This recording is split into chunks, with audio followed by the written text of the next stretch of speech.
And Steve, maybe you could start the music for Let There Be Peace and just let it repeat again. Sure. I can try that. Good morning, people that are listening to us already.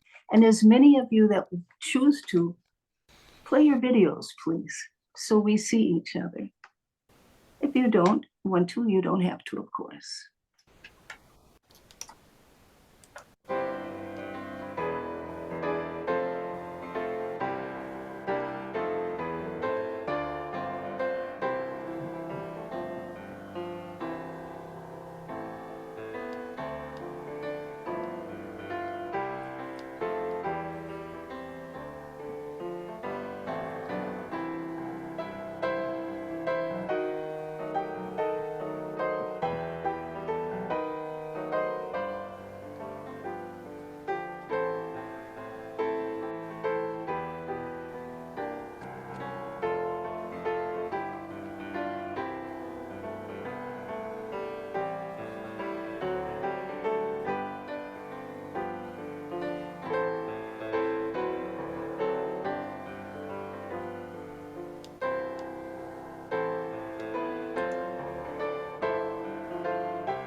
Morning, everybody. There's quite a few of us. Thank you for being here. We're going to begin with our invocation. We welcome all of you to our Sunday morning service today in the shelter of our homes on this very, very cold day. We are a church where we can worship the God of our own understanding. As we come together, may we be grateful for the opportunity to find friendship and renewal for the week ahead. We are grateful for our church community, for our building, even when we're not in it, and in finding our church community in times of joy and solace when we need healing. Thank you for being here together today on our Zoom show, on our Zoom service. Okay. And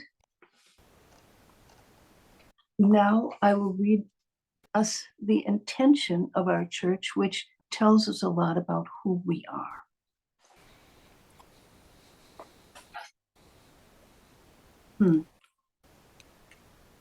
Working with my digital skills is not my strongest suit, but here we go. We are fortunate to have a variety of speakers for Sunday services. By using guest speakers, we gain wisdom from all those who share. This is a church where we can worship the God of our own understanding, a place. Some of this is getting switched around, I'm sorry, but we can ride with it.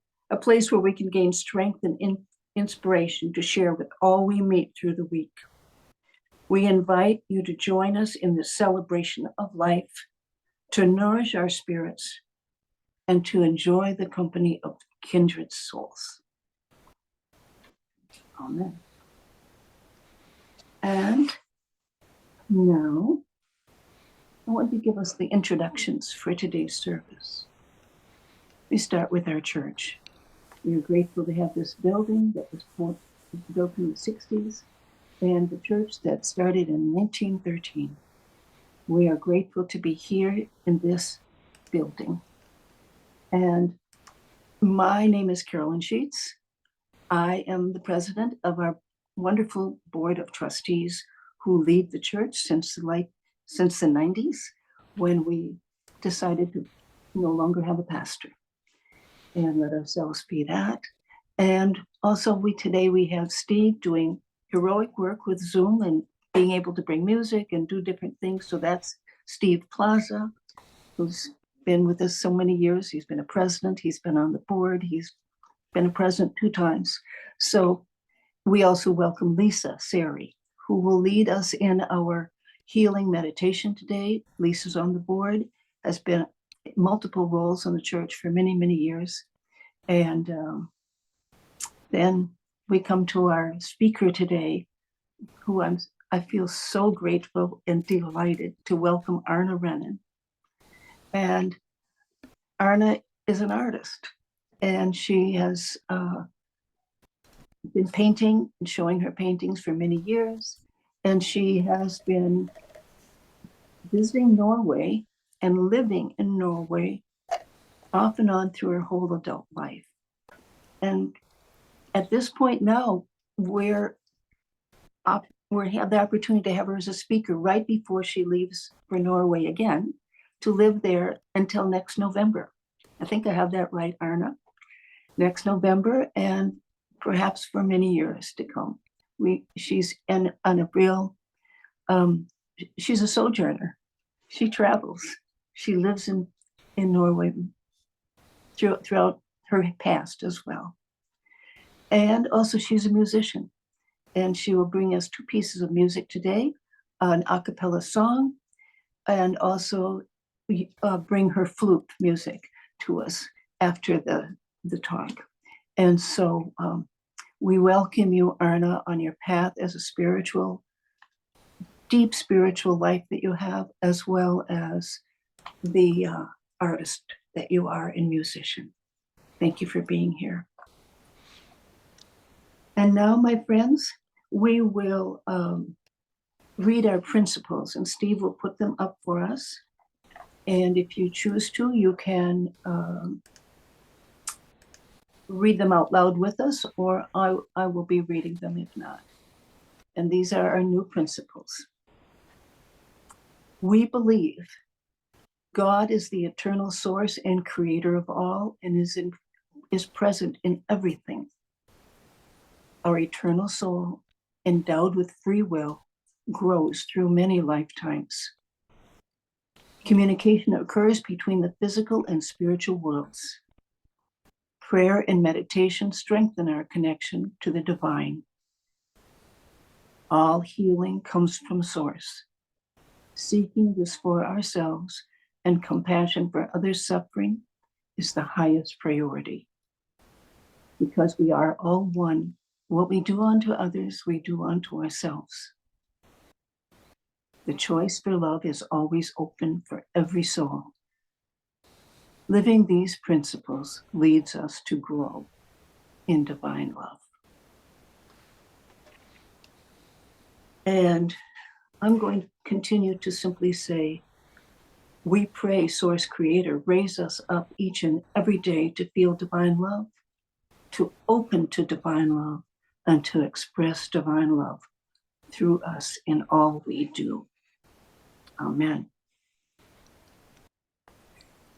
And now we will have our affirmation, Steve.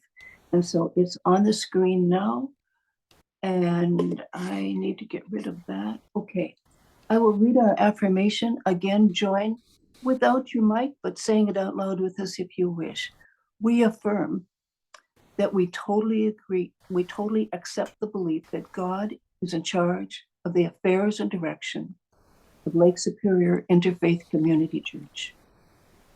As our thoughts of trust and joyful anticipation join in harmony with the thoughts of all the members of this fellowship, we attract the right ministerial leadership and people to our spiritual community. And we are grateful. We are grateful. And let's really take that in. We are grateful.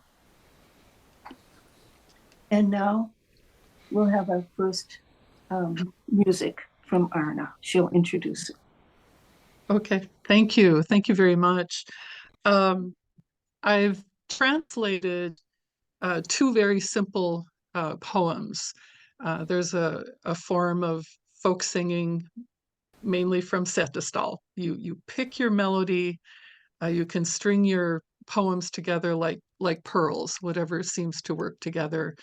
And these are two of my favorite that I'll share with you this morning. Goes like this.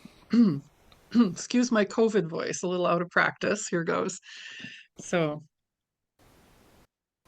Hva skal jeg gjøre av livet mitt når dagen vil ikke tro det?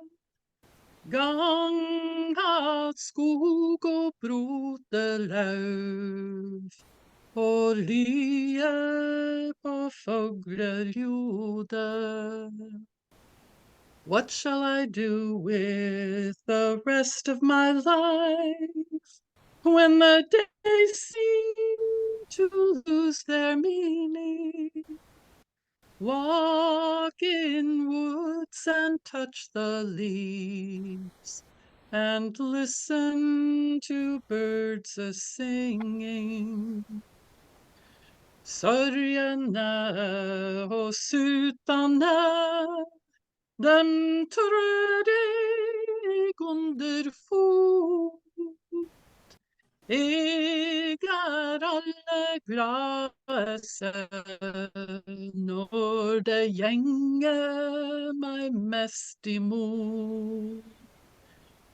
All my sorrows and worries, I stomp them beneath my feet. I'm always happiest when challenges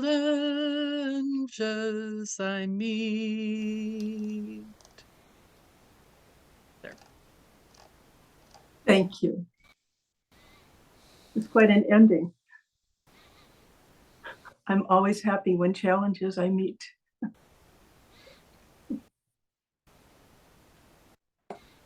Now, my friends, we'll have our prayer and healing bowl time.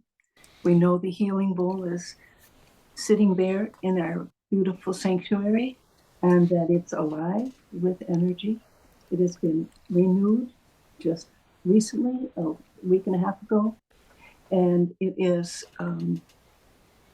our opportunity now to ask for prayers for any situation or any person or group that we wish to. Please just unmute yourself, and I will see you, and I'll call you out by name too, so that we don't all try to speak together. Any prayers that people would like. Laura. Well, continued prayers for Sarah Paginen, and additional prayers for Dan Westholm as his brain heals after a fall, and for Molly and Molly, Sue's sister, with a recent diagnosis that's difficult. And I am so grateful for that we're meeting. And Arna, thank you for that song.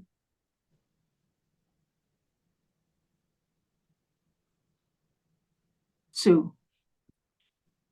Yes, as Laura Ann mentioned, also multiple prayers for my sister. She went through a 7-hour surgery, which I cannot imagine how difficult it might be to recover from that.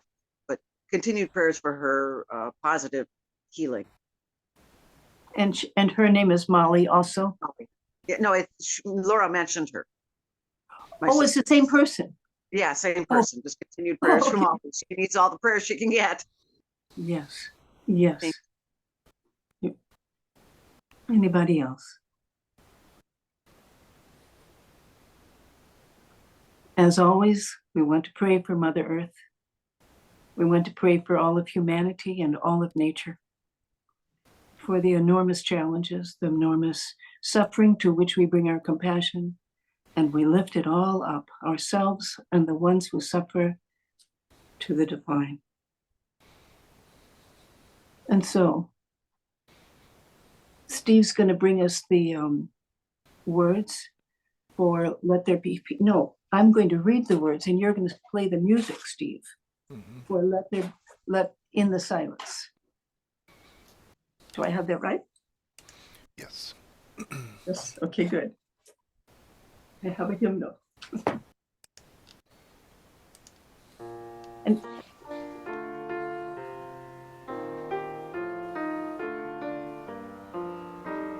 in the silence, there is a sacred place. Steve, it might not quite match the music that it's nice to hear the music. I'll start again. In the silence, there's a sacred place, a secret meeting place. Love is there. In the silence where every color blends and every rainbow ends, God is there. In the light, now we find that we have peace of mind. In the silence, our path is paved in gold, and all our dreams unfold. Love is there. Peace is there. Truth is there. God is there. And may we pray in silence together.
And as we feel the rising, the energy lifting up to the divine, we trust that all is well and in God's hands as we bring our love and light. Amen. And now we turn to Lisa for the meditation. I would like to prime our healing meditation and prayer with a little piece from my pal Pema Chodron.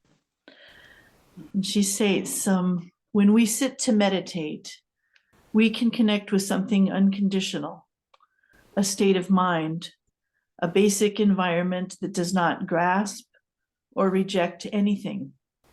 Meditation is probably the only activity that doesn't add anything to the picture. Everything is allowed to come and go without further embellishment.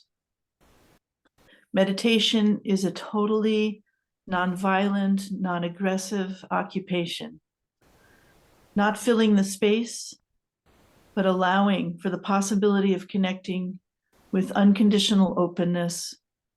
This provides the basis for real change. So with that thought in mind, we'll just place our feet upon the floor and straighten our spines. Take a slow, deep breath in from Mother Earth. Soften the crown of your head and breathe slowly and deeply from above and below and out through the heart.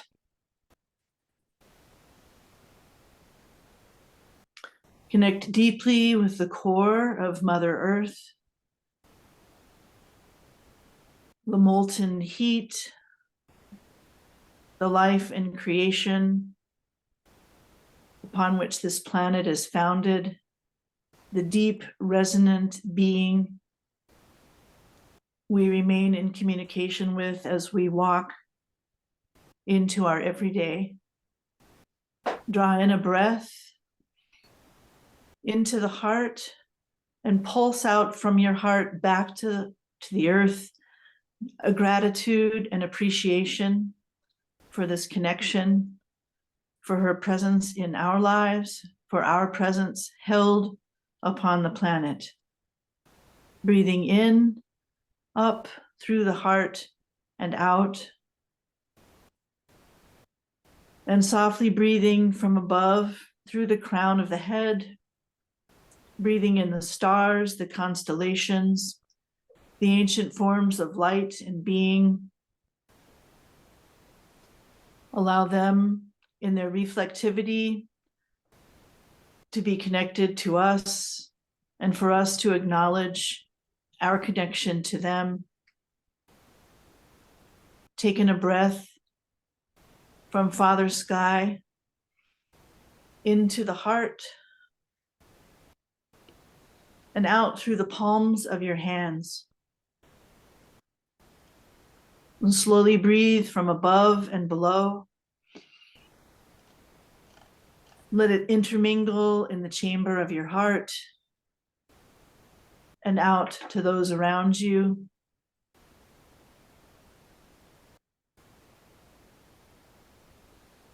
The distance in time and space are of no matter. What matters is our sense of connectivity in the oneness of our breath and our presence and our acknowledgement of the connection of all that is.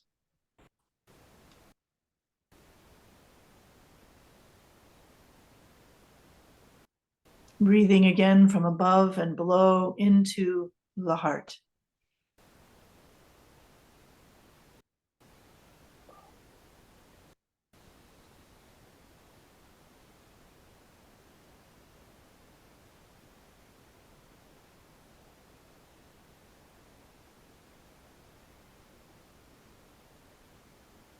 And feeling that sense of oneness with each other, though we're not in close physical proximity, we feel the connection.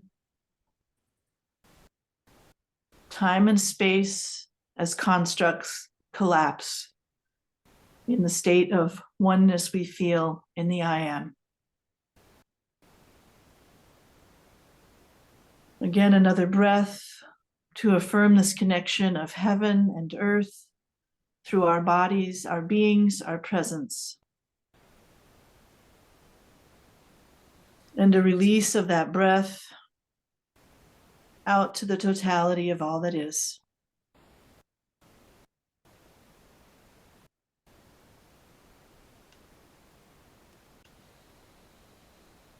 And coming softly to land within our bodies, in our present moment, in our present place and time. We open our eyes in that awareness, and we continue on from that awareness in our daily walk of life. Amen.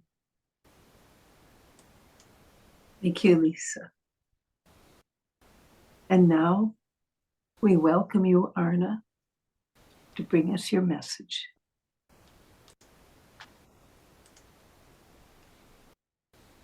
Be a good idea to unmute, huh? I want to thank you so much for this invitation and just getting to know Carolyn a bit better in the course of our conversations. We've met at various, usually at art events, and that's where we've connected.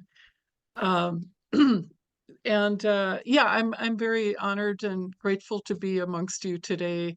Of the Interfaith Church. I have several friends that are part of the congregation, and I appreciate that you are very, spiritual, seeking, open-minded, and kindred spirit. I was, what to say, a little pleasantly surprised when Carolyn um, kind of gave me the title of being seeker, artist, musician. Uh, and I think it's one of the first opportunities I've had to be rather non-compartmentalized. If it's yeah, it's usually artist or musician or folklore, Norwegian culture, those types of things. But everything that is in my own spiritual practice is certainly the driving force, and sheds light or greater meaning to what I do. So I really appreciate the opportunity to share that. Um, so, yeah, like I've never put seeker on my resume, but it does fit. I just made a list here. I was raised Lutheran, by Norwegian parents. They weren't particularly religious, but they thought we better, give us a proper, spiritual, cultural education, upbringing, and hedge their bets, if there is heaven and hell, that kind of thing. So then, moving on, growing up as a teenager in the Vietnam era, in high school, I became involved with the nonviolence movement. And then that morphed into the charismatic Jesus movement at the time, and where many of my friends said, he was the ultimate revolutionary. And I think we were all trying to take a stand to become pure, nonviolent, live in harmony and improve our world and society. So at any rate, I graduated, moved to Norway in 72, and I applied to go to the Art Academy, which was my life's dream. I was young, lost, and alone, and I walked into the Pentecostal church just down the road, just down the street from the Art Academy. And I wanted to buy into a package of guarantees and answers in life, though I thought that so much of what was going on was contrary to reason. It had an unhealthy, unfortunate impact on me. On an art study trip to France, my friend and I stayed at a Cistercian cloister in Laval. And I was absolutely fascinated by the sisters there, their way of life, their understanding. There was something they called la condition humaine, the condition of humanity, just what it is to be a human being, and, to be able to transform that. So after I returned back to Oslo, I was in my master's year at the academy, and that's when I decided to work for room and board at a Dominican cloister in Oslo, and that happens to be the place where the famous author lived and worked for many years. So through the various phases, I was seeking a sense of true self, developing myself as a better, stronger, happier person, an agent for peace amongst my family, friends, and community, and to fulfill my potential as a human being. Eventually, I encountered Buddhism.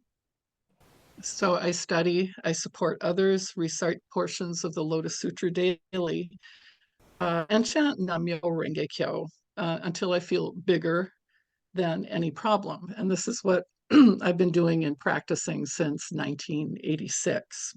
In your introduction in excuse me, what you stand for here, you have the word, your understanding of God.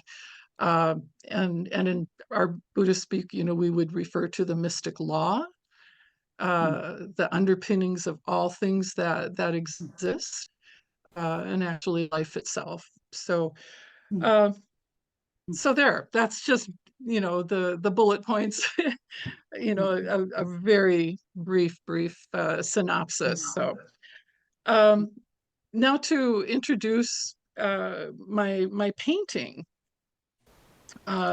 So I was also very delighted and surprised to be asked to speak, from my activity as an artist. I've always thought our role in society is to be the secular spiritual agents and offer more than decoration over a sofa. My quandary, along with many other artists, is to figure out in what way, what is personal, what is authentic. And then there's the pressure to be original. My mind would strain and ache with tumbling theories, philosophy, and motivations for making art until I left the close-knit art environment of Oslo and returned to Duluth. My mother died suddenly of a brain aneurysm, and I was recently divorced. I was grieving and culturally felt like a fish out of water. And it's at that time I decided to return, to go back to basics, acted on my original instincts, and stepped out into nature with my easel and paints. I took the hand of what was in front of me for the next 2 to 3 hours. It was challenging, exhilarating, and very, very healing. And I've continued doing this now for over 30 years. Buddhism teaches that the ultimate reality is not found apart from the place you are in and this moment in time. Also, there's the concept of the oneness of self and environment. That we are interconnected. So I embrace the ordinary, everyday surroundings with heightened awareness and appreciation for it as I engaged in painting. The earth turns rapidly. I found out as I chased the very light and color of the sky and all things that the sun illuminated. There was absolutely no time or no room for inhibitions, and nature became my dance partner, and it took the lead. As for the exercise in open-mindedness, I was out to be surprised by the color of dirt and asphalt in the midday sunlight or glowing evening. It was never brown or gray, as our brain tells us. The blues, purples, warm pinks, and dappled lighting on a driveway. I was painting away, and the owner of this home in her driveway, she explained, "I've never noticed that," and be very, very excited. Pretty soon, friends reported back to me and said, "Arna should be here. Look at that color." To me, it was very gratifying to contribute to others' heightened awareness and appreciation for their surroundings. So, enough talk, and now I'll share with you the images from my series called 7 Summers. Ooh, did I do that? My gosh, was that Laura Whitney? She showed me one of my very, very first paintings when I returned to Duluth. That is really something. I appreciate that very much, and I can tell you a little more anecdotally about it afterwards. Amazing. Thank you so much. Wow. Will wonders never cease? Oh. Amazing. Okay. So anyway, so the theme 7 Summers I arrived at because from the age of 18 to 26, I worked. Oh, I think this made the second slide. Can we go back to the first? Yes, hopefully. Okay, we got to have the starting point. This is the hotel that I worked at. I have lots of anecdotes, and just for your information, if you want to view a video that tells more and different angles about this, you can go to the Nordic Center of Duluth.org or the Western Museum, and there's a full video that tells the stories and significance and anecdotes behind these various scenes. So anyway, but this is from my experience, just a fresh young teenager and, maturing in my mid-20s, and always the need to return because one, I made such significant friendships and relationships, and then I was just always absolutely mesmerized by the color effects and the power of nature around me. Trying to So get I was there. wondering if we'll I get the can- screen up again. I'm working on it here. 1 second. There. Okay. 1 second. I'm so glad I'm not doing the technical part. I appreciate this, Steve. Oh, Okay.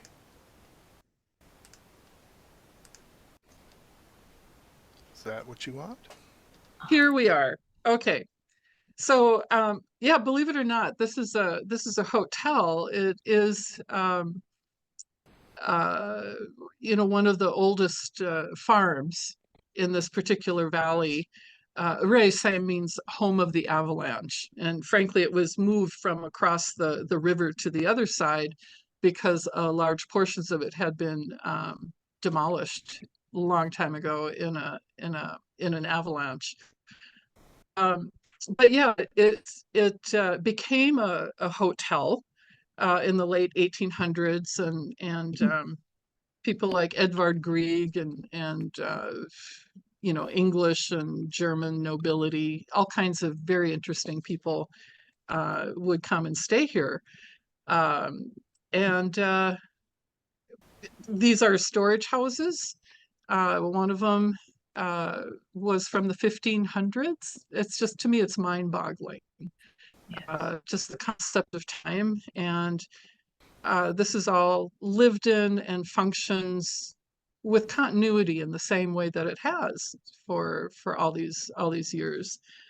So this became my adopted home, and in painting, I basically stand in front of it and push until I believe it's convincing. Like, have I eked out of what I'm seeing, substance and material and, ephemeral things that are happening then and there. So I just keep coming back to this theme of the exercise and open-mindedness, and, just how open can I be and how much can I take in, and how diligently, can I share my observations and frankly exhilaration. I mean, I choose to be in front and in the middle of a place, and I don't work from photographs. I just don't. They're kind of dead and absurd to me, and it's not enjoyable. So the the great benefit is to be in incredible surroundings. That means the world to me. Yeah, so this is the hotel. You'll see that the Blue Mountain in the first one in the background has a name. It's called Flåshin, and it was like I was always in dialogue with that mountain and looking at how it changed from minute to minute, hour to hour. So the next slide, please.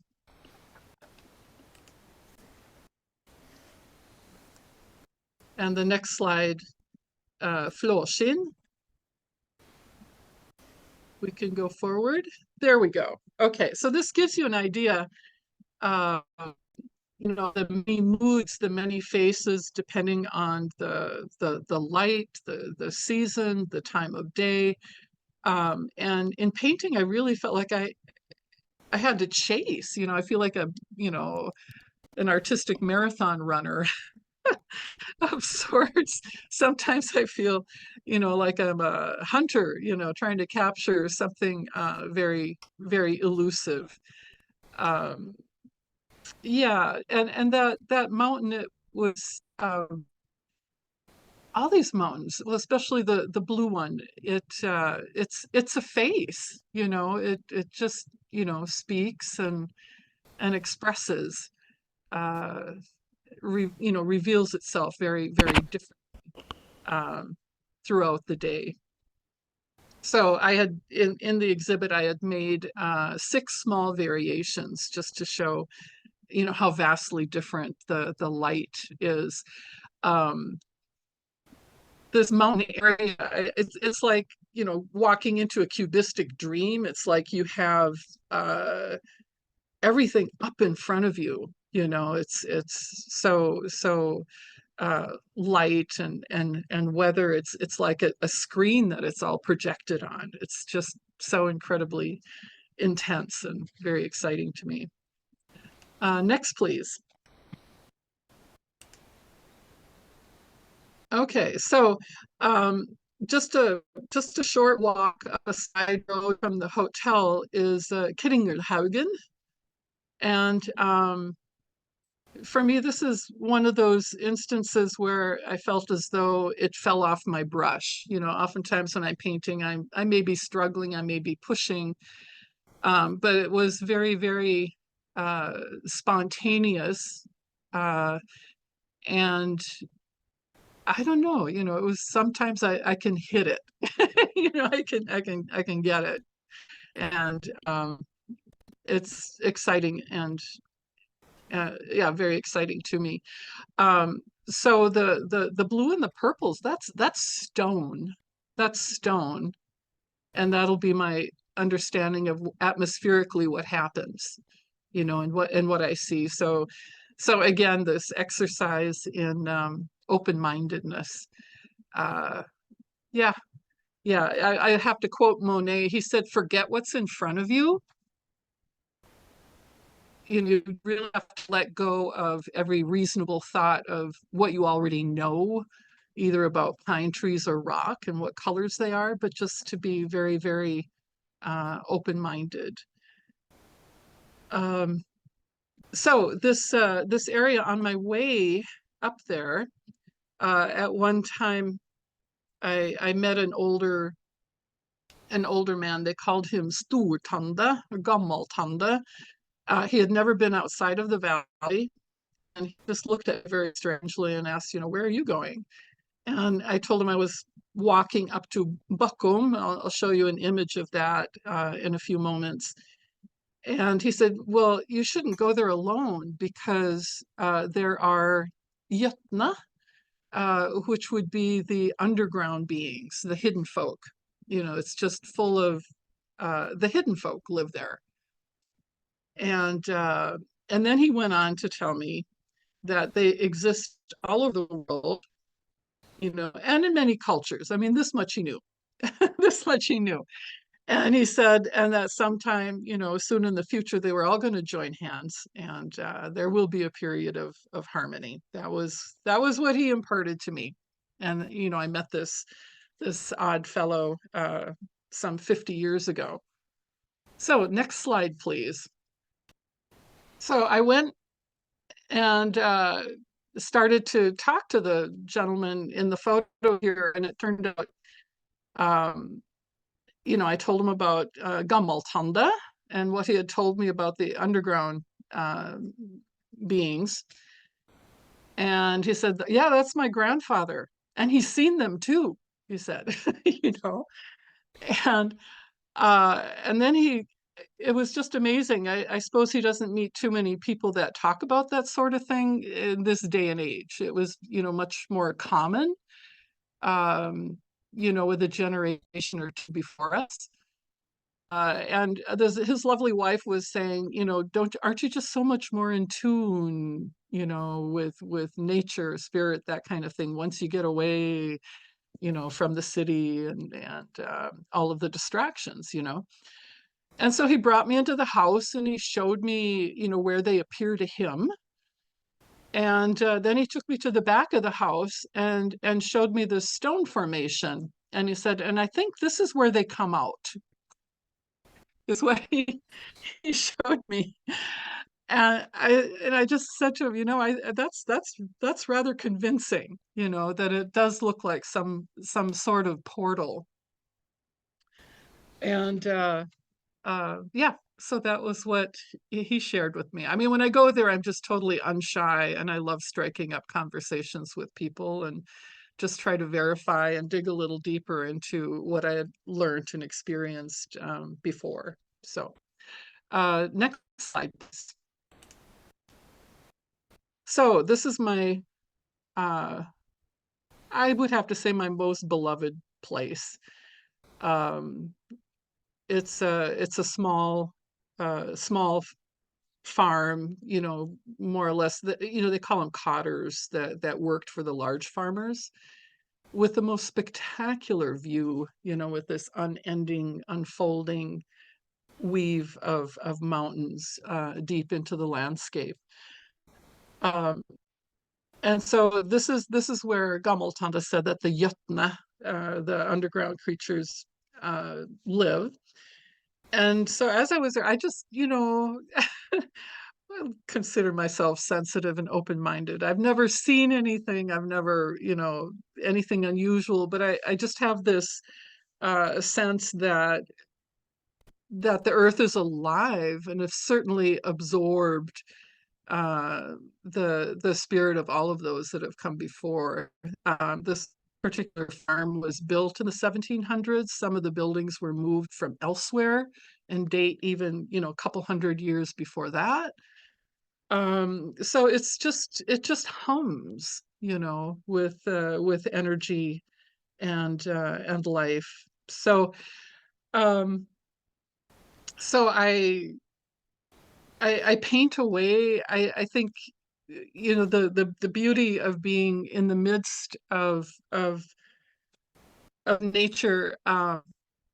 You know, I have a very cut and dry description of what happens. Oh yeah, Arna's observing, she's matching colors, she's brushed, you know, I want sensitivity and all of that. But the beauty of plein air or being there is certainly you know, either the mood or reverence that enters me while in a place like that certainly guides what I'm doing. I think it hopefully translates into, you know, greater sensitivity in the painting.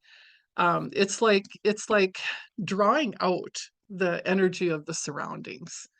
You know, it'll be the temperature, it'll be the history, it'll be the changing light, it'll be, you know, I'm just in awe, you know, of being alive and able to see, view, and this really speaks to my heart, you know, this kind of unending, vast mountain landscape. So this is Buckle, just one of the most precious places. It's on a steep ledge. It's one of the few places that has sun all year round. Okay, and next please. So you know, every mountain area formation has a name. I really appreciate that about it. So the one, the lower to the left, that is a close up, you know, kind of rounding the corner of that blue mountain face that I showed in the earlier paintings. And once again, it was this chase, you know, this was maybe about 10:30, 11 in the morning, and it just changed so radically in the course of 20 minutes, you know. So there's just these delicate glimmers that um, I'm just so enamored with and try to capture. It's just very fleeting and very exciting, always surprising colors to me. And then also I should mention, so this other painting, it's you know, before you turn a corner and open into this valley, and I don't know if you can notice, there's a teeny tiny house at the bottom down by a river amongst the stones. And I am so fascinated by this image. It's like, who lives comfortably with what looks to be a rolling avalanche behind you? Granted, it stopped rolling in the Ice Age. However, I don't know how long ago it was. Um, but it's just this incredibly powerful landscape. Very, very challenging. This was, a larger canvas. I had to work my way up in courage and ability. And I don't know if I've mentioned, I'm soon to be 70 years old, and so I have this sense that it's now or never. I want to challenge myself. I want to, kind of uncover my potential. And so, yeah, so I just set myself in front of the most challenging motifs that I could do. Um, I've been very pleased with people's reactions to it. It was down at the Nordic Center, is currently at the Vesterheim. And I have heard several times people say, I feel like I'm there. I feel like I'm there. And, I feel like I've, maybe cheated and suggested. I don't have every detail there, but it's sort of an exercise of just pulling out the information that a viewer can fill in the rest for themselves. It's a challenge to try to decipher what's essential. I call it the great buffet. Picking and choosing, what are important and striking things to include. And then again, the exercise in open-mindedness. I don't ask what a color is, but how does it function? If something is really intense and glowing, grab glowing color. Like there's this alizarin crimson purple in the backlit by sun shadows of the mountaintop. So anyway, there's maybe an accumulation of experiences and well, I wouldn't call it trial and error. I mean, I do trial and error when I paint, but the more I persist, if I decide to persist, I can get there. Which which brings to mind, I loved reading letters by Monet. I have a couple of fat books of what he says about painting himself. And there's one quote that just had me howling. He said, um, that in my long life, if there's one thing I've learned, it's how terribly difficult it is to paint. I can only persist in my defeat. you know? And I laughed at, oh no, you master, you genius, you have struggles and troubles, and it was the key to persist. And that has been, my pearl and my gem in my pocket, and a companion. And fortunately, oil paint, you can persist. There's nothing dangerous about it. You can just keep, layering and pushing. So so that certainly is something that I've tried to develop through the years, is my own persistence. And especially now at this age, because there's a sense may these exist beyond my years, so I just want to leave behind something satisfied, so okay, now to the next painting. Here we go. I have a story. I was so fortunate years ago. I remember for the first time in my life, I was working full time and absolutely hated it. I've been very privileged to be supported, with grants and part-time jobs for artists and such when I lived in Oslo. But I was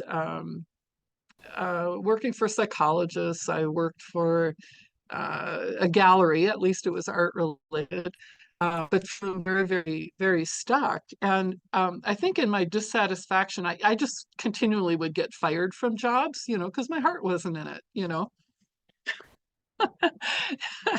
And remember lovely Kay Biga, they had to fire me too. There I was trying to, I just blur. My eyes glaze when I look at numbers. They're not very meaningful to me.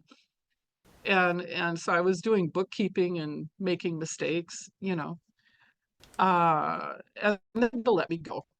And then she, was comforting me, but you're a very good artist. And then, she arranged to have an art show in her home for me, and they have several of my paintings and have been very dear supporters through the years. So anyway, I got fired there. I got fired from the art gallery. And lo and behold, Bela Pethio visits me. We got along really well. I think, there was something. He's Hungarian, fabulous plein air painter. And he took a look, during my unemployment, I went out to Brighton Beach and was painting. And there were what he called blemishes, like there wasn't a cohesiveness, I was white of the canvas was showing. And he declared, your technique does not match your vision.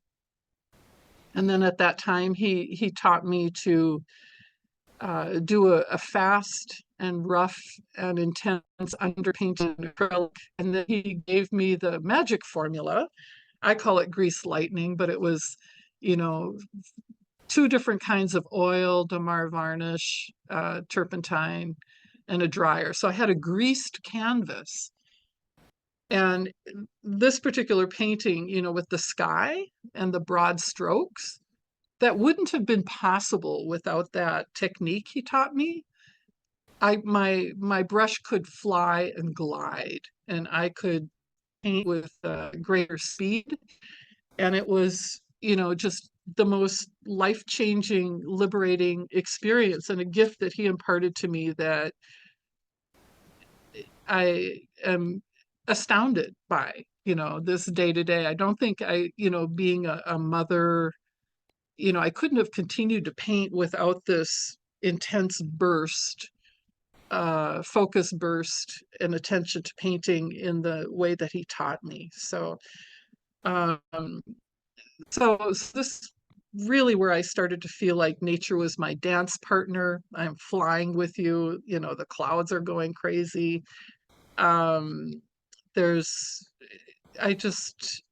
always intrigued and astonished, by the changing light and the atmospheric effects of the mountains. And I kind of fly through it. If I were to try to do something from a photo, I would not have any interest or experience or stimulus from it that of any meaning. So there you have it. And I have to say too that encounter with Bela, it was at the end of this. I had decided to have a personal campaign. I was chanting really a lot, basically to change my life and questioning like how can I function as an artist. And he walked into my life and he showed this to me. And that was the great reset and breakthrough that has been so meaningful for me. Okay. Next, please. Okay. And this is Uppegard Surheim, and that's the home. I have dear friends. There were 7 siblings. I got to know the parents. I visited frequently, been my dear friends through the years. This farm, their family lived there since the 1200s. Isn't that something? And it's just very, very, very well kept. I thought this was, daunting and challenging, and lessons in open-mindedness. I mean, you've got brown logs. they're not just brown, they're purple, blue, gray, there's many nuances.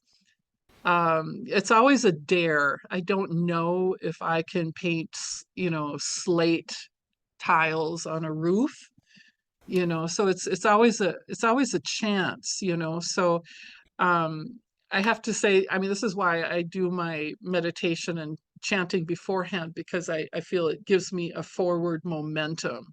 If I have inside of me, if there's anything that says, I don't dare or I can't, I can break through that membrane, because of the meditation that I do on a daily basis. Yeah, it's kind of my Nike, just do it. It's like go plunge into the water and find my way out. So yeah, there you have it. We can move on to the next. I think this is my last one. So these are the most challenging images to date that I have done. It's the Stave Church, built in the late 1100s. They're just brilliant and beautiful, and on the location of earlier pagan sites. And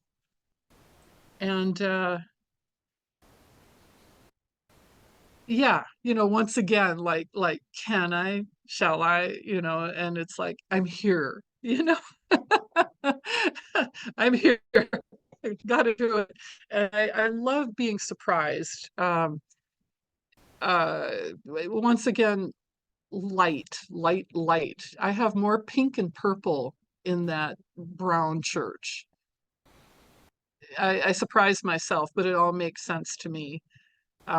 So yeah, it's a very exhilarating and interesting process of the unlikely. I was honored to have permission to be inside of the Stave Church, and once again, this business of being present in a place, and my urge is to absorb the spirit and the life of a place, so it's like, my eyes, my mind have, caressed every part of the structure, and I've noticed as much change indoors because of the light as one does outdoors, which could, even though there's just these teeny tiny little shafts to let light in, light is still at work, painting an interior.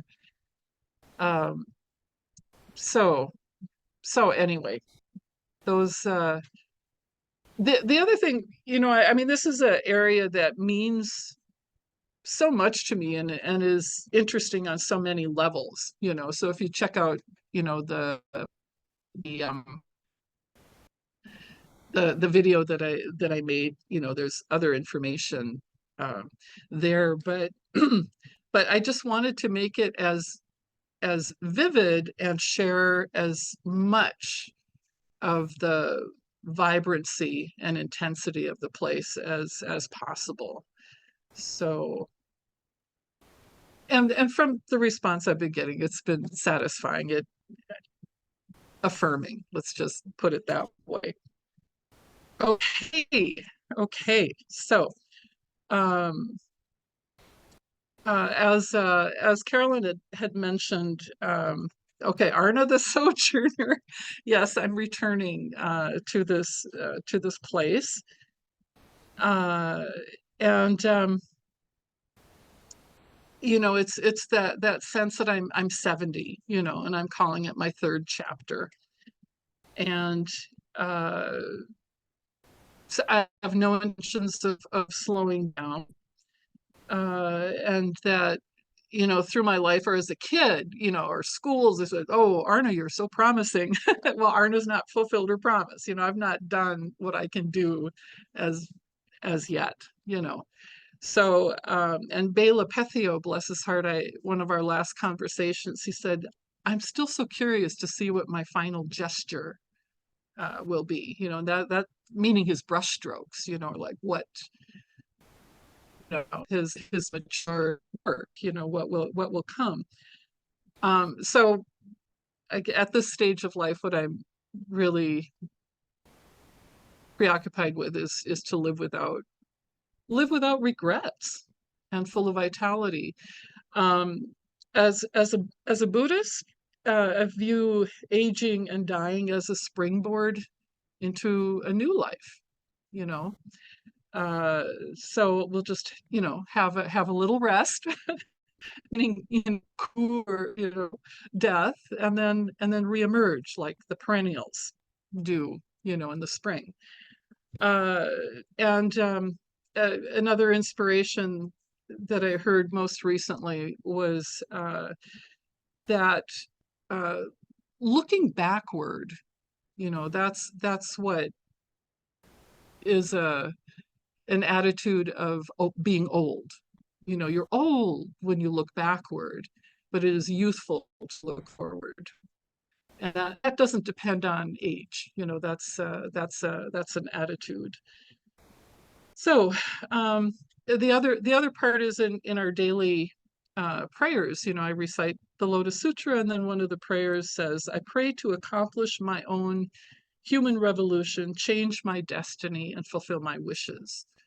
And for some reason, it was difficult, or I put my wishes on a back burner, and I've chosen not to do that anymore. Just live very actively and as much as I can share. So I came across a poem that I wrote after leaving the place the first time. It goes like this. Let me be the meandering mist that strokes the face of Barleykampen. That's the name of one of the mountains. May the droplets join the memory of friends who have passed on. Let me dwell in the forever lands of this majestic, unchanging rock that towers for trials, dreams, and whims. The brief moments of life are strung together as pearls of eternity. My eyes mist, and I will never say goodbye. So, and now at this point, I can add another line to the poem, and I will return. So that's it. Thank you. Thank you for your attention and your interest. I have no idea how much time I've used, but this is what I had in my heart and mind to share with you today. So, Arna, we really, I really barely have words. oh, You have given us such an integrated message as an artist and a spiritual human being. And it's very moving, I'm sure, to very many of our hearts have been changed. Thank you. oh, I appreciate it so much, and for your invitation. And y'all may want to try painting or just walk outside. I mean, this is a life and experience that's accessible to all of us. You know, kind of no talent required, no schooling either. You know, just go out and commune with nature and be in awe and appreciative of it. So yeah. Thank you.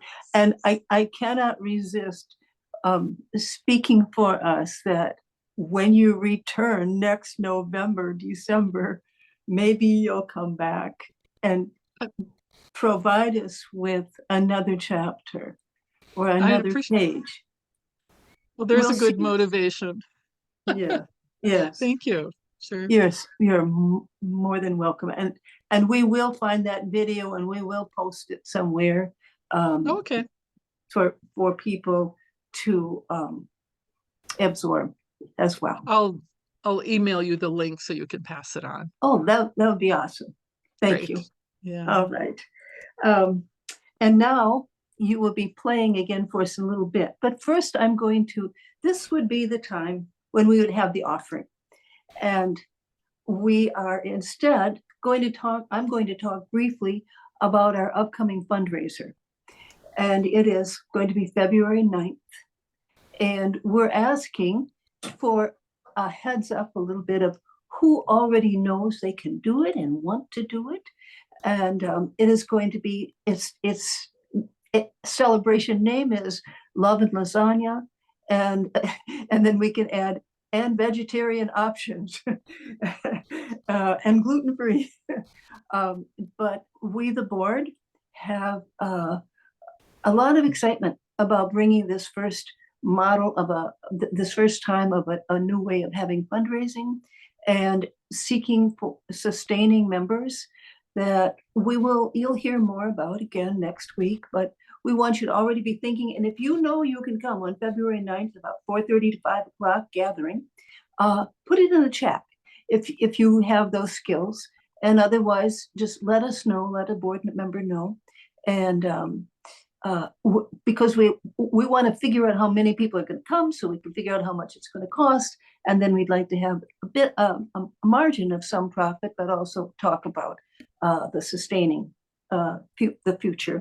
And so please keep that in your minds, people, and respond to us in one way or another if you have anything to say about it. And of course, we're going to answer a lot more questions for ourselves and you. We're going to be meeting next Friday as a board, so we'd like to have a lot more information by then from you and from our own research in the community for buying things and so forth.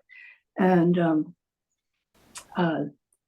that said, I also want to note that PayPal, the link Steve has, is going to be in our chat also. So if you already know that you want to open up PayPal and put something in that would a donation that would come every month, you can use the chat today too. And what is this all just building for us? We're in our own new chapter. And now, Arna, we turn again to you, my friend, and it is for your music again, and you will introduce it for us. Yeah, I have the overtone flute. In Norway, they would call it the willow flute. Should just be made of bark, no holes. You change the tonality depending on how hard you blow. So it's not entirely reliable. And this was only kind of invented for personal entertainment, by people that were shepherds or whatever. But there's something called a nature tonality, and it's not your piano scale. This is just basically what comes natural to, the breath or wind through a reed. Very different. So I'll play Nøkkens Waltz, and that would be the waltz of the water sprite.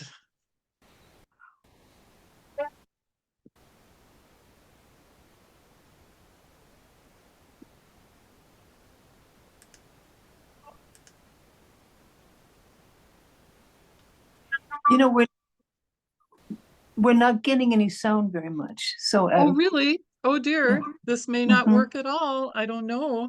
We'll find out. I'll just try. That we got that. You got that. All right.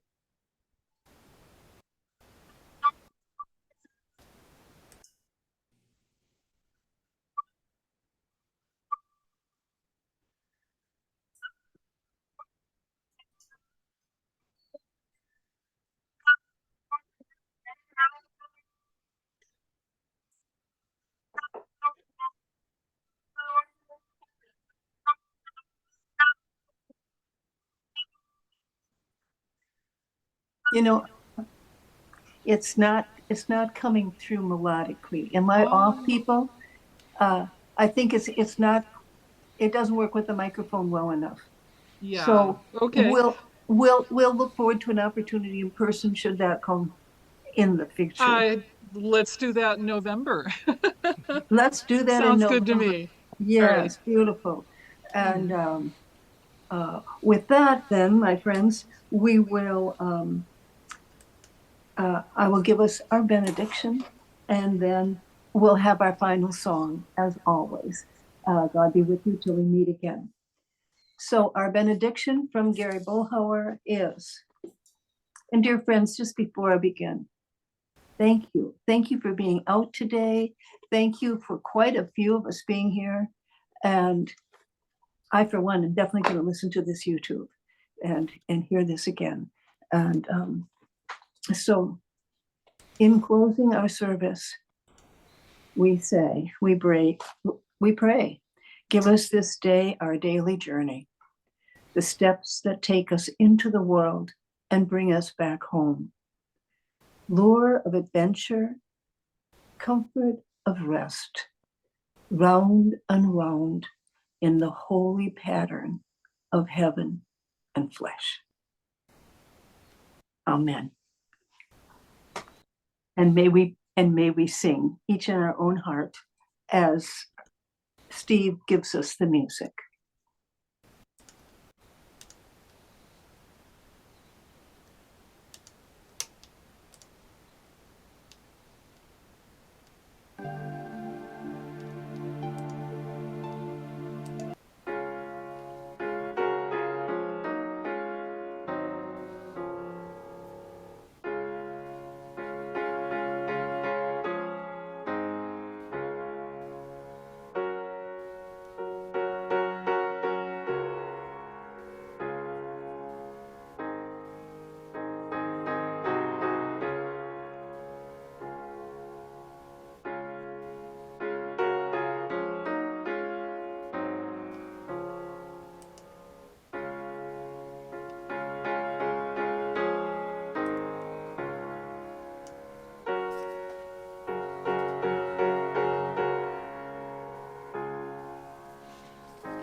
Blessed be, folks. Stay safe, enjoy, and be appreciative, as I know we are, of our warm homes. And hold our compassion deep for the ones who aren't. Amen.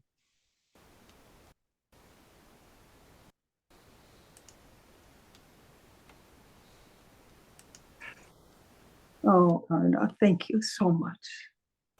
Thank you for having me. Thanks for the invite. Mm.